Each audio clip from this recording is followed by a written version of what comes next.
Hai semua, selamat datang. Anda pernah tak terfikir, kenapa bila kita simpan emas, rasa dia tu lain sangat berbanding simpan duit dalam bank?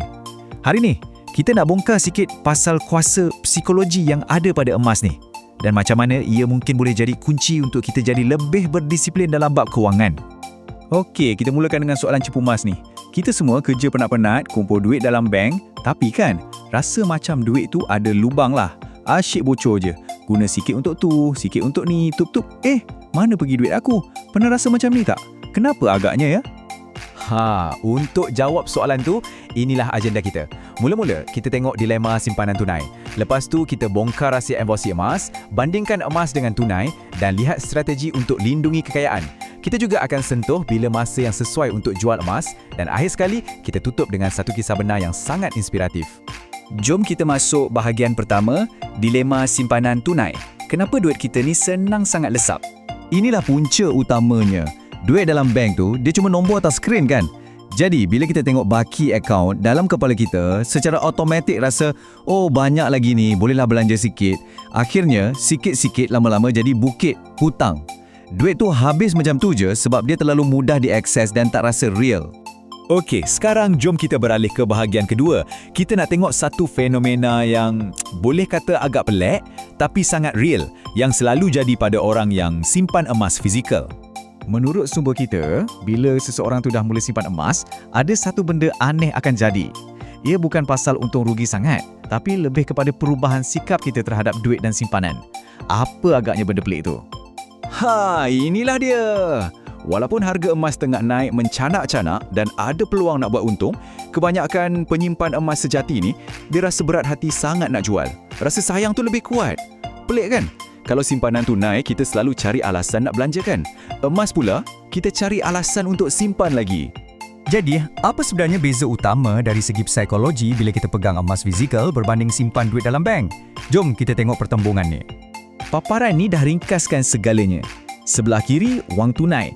Dia macam nombor digital yang ringan, senang sangat nak terbang keluar dari akaun kita. Sebelah kanan pula, emas fizikal. Benda yang kita boleh pegang, kita boleh rasa berat dia.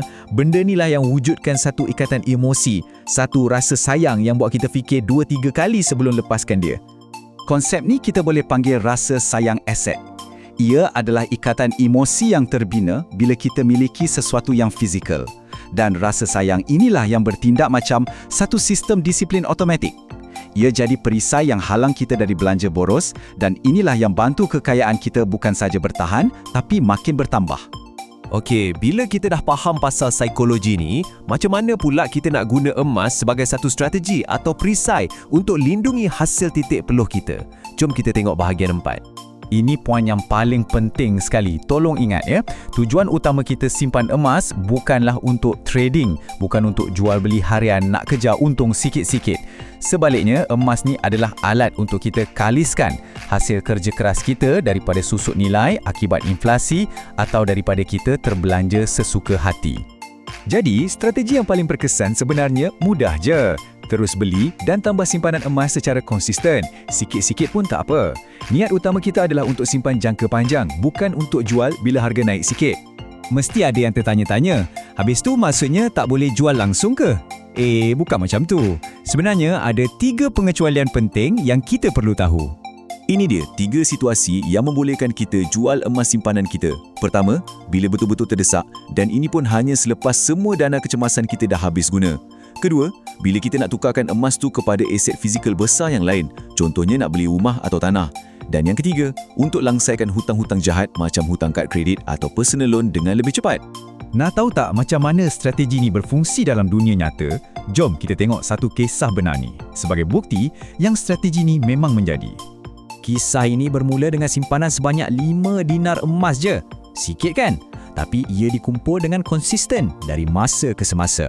Kemudian, simpanan dinar itu ditambah pula dengan beberapa keping gold bar. Dan hasilnya memang luar biasa. Dengan disiplin menyimpan emas fizikal dan hanya menjualnya untuk tujuan yang betul, iaitu melangsaikan hutang, penulis berjaya bayar habis hutang kereta dia jauh lebih awal daripada jadual. Nampak tak? Inilah kuasa disiplin emosi yang terbina melalui simpanan emas. Jadi, sebagai penutup, soalan ni kembali kepada kita semua. Cuba kita renung sekejap. Adakah cara kita menyimpan sekarang betul-betul melindungi hasil titik peluh kita untuk masa depan, ataupun simpanan kita tu sebenarnya hanya menunggu masa untuk dihabiskan pada benda-benda yang tak penting? Satu soalan untuk kita fikirkan bersama.